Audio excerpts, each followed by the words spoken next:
उस पर 30 तारीख को 11 बजे मीटिंग शुरू हुई और आम सभा में लगभग 500 अधिवक्ता इकट्ठे हुए। उन्होंने अपने विचार रखे। उनके विचार सुनने के बाद उन्होंने अधिकृत किया और उसमें जो उन्होंने कहा वो मैं आपके सामने रख रहा हूँ।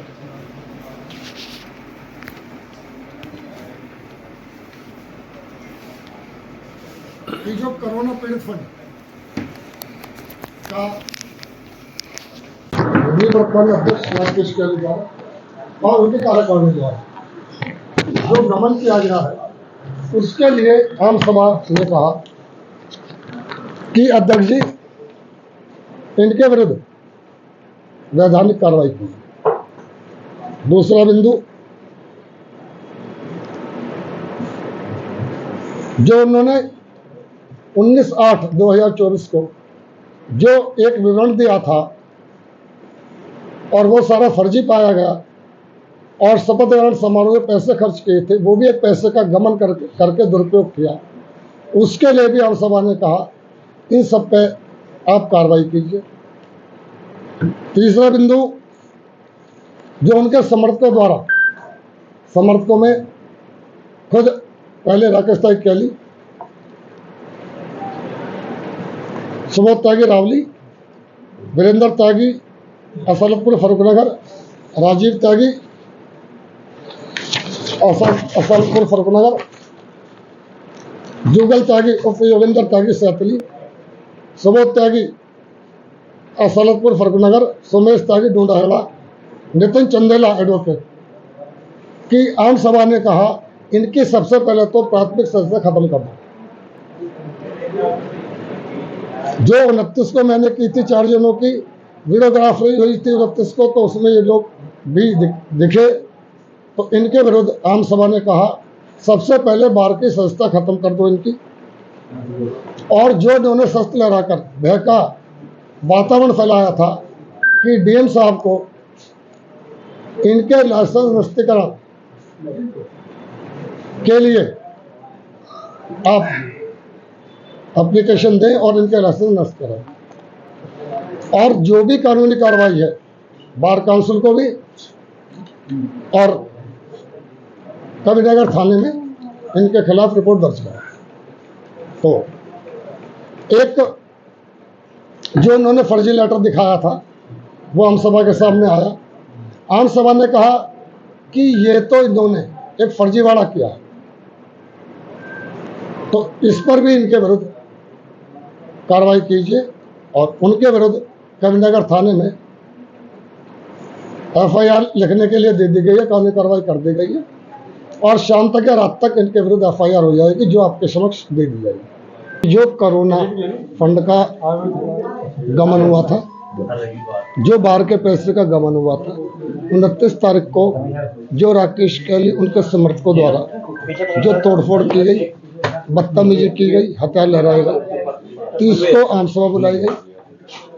उसमें निर्णय पारित हुए कि जी इन्हें बाहर से डिबार कर दो, संस्था इनकी खत्म कर दो, शस्त्र लाइसेंस नष्ट के लिए डीएम को लिखो और बार काउंसिल को लिखा जाए और इनके विरुद्ध कानूनी कार्रवाई। तो वो सब पर लगातार कार्रवाई हो रही है। कल एक प्रेस कॉन्फ्रेंस हुई थी जिसके अंदर कैली जी ने कहा था कि प्रस्ताव लाया गया आपके विरुद्ध और दोबारा चुनाव होंगे, उसके बारे में।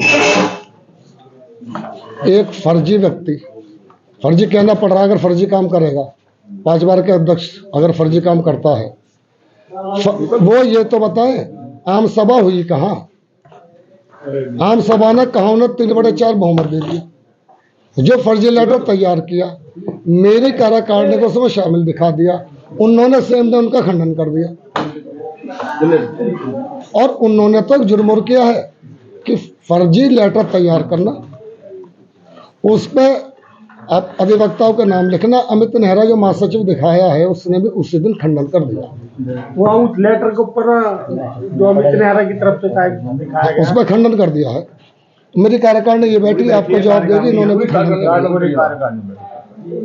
कार्यवाहक सचिव का नाम दिखाया मेरे।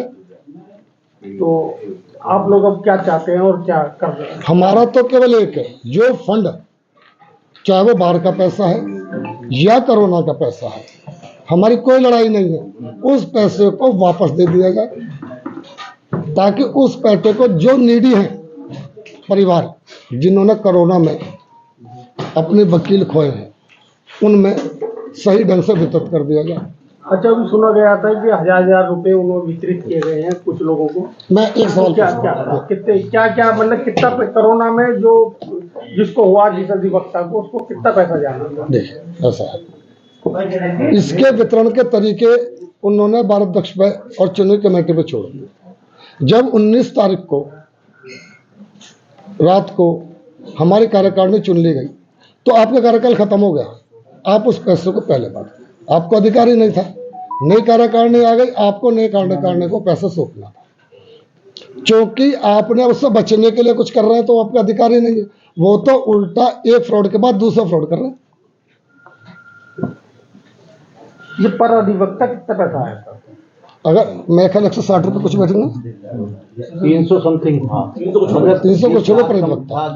लेकिन ये कह दिया गया था यूपी बार काउंसिल ने कि इसे आप अपने तरीके से जो नीडी हो उस तरीके से बांट। इनका कार्यकाल 19 तक था, 19 तक ये बांट लेते। 19 के बाद जब हमारी कार्यकारिणी आ गई तो उस पैसे को छूने का इनका कोई अधिकार नहीं। और इस मामले में कोई एफआईआर भी दर्ज करा रहे हैं? हाँ, दर्ज करा रहा हूँ, मैंने दे दी है। खिलाफ एफआईआर दर्ज? उसमें तो राकेश कैली और उनके सचिव और कोषाध्यक्ष, नोटिस 3 लोगों को आपने भेजा था, तीनों को उनके जो जवाब आए तीनों के आगे हाँ, तीनों का तीनों विरोधाभास से तीनों कोई जिम्मेदारी लेने को तैयार नहीं, कोई पैसे के बारे में कुछ नहीं बता रहा। एक कहता है जी मैंने इस्तीफा दे दिया था, इस्तीफा दे दिया। आप छोटे बच्चे नहीं, आपने 10 तारीख को ही क्यों नहीं बैंक को सूचना दी? 15 तारीख को पैसे निकलते हैं, 15 तारीख को सूचना वो भी आपने नहीं दी, एल्डर कमेटी के चेयरमैन। अब ये कैसे पता पड़ा? लेटर पर टाइम तो है ना कि पैसे पहले निकले। और मैं तो कह रहा हूँ, क्या अध्यक्ष अपनी जिम्मेदारी से भाग सकता है? वो कहते हैं जी मैंने तो इस्तीफा दे दिया, जिम्मेदारी आपकी थी।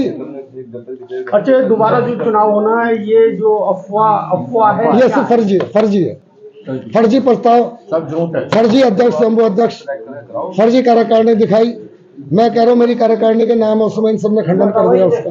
अच्छा, सचिव और कोषाध्यक्ष ने क्या दिया था जवाब? सचिव और कोषाध्यक्ष ने नोटिस क्या दिया? कोषाध्यक्ष ने तो ये कहा कि अध्यक्ष और सचिव ने मुझसे जैसा कहा मैंने साइन कर दिया। कोषाध्यक्ष ही। ताज़ा तरीन खबरों के लिए हमें सब्सक्राइब करें और हमारे बेल आइकन को प्रेस करना ना भूलें।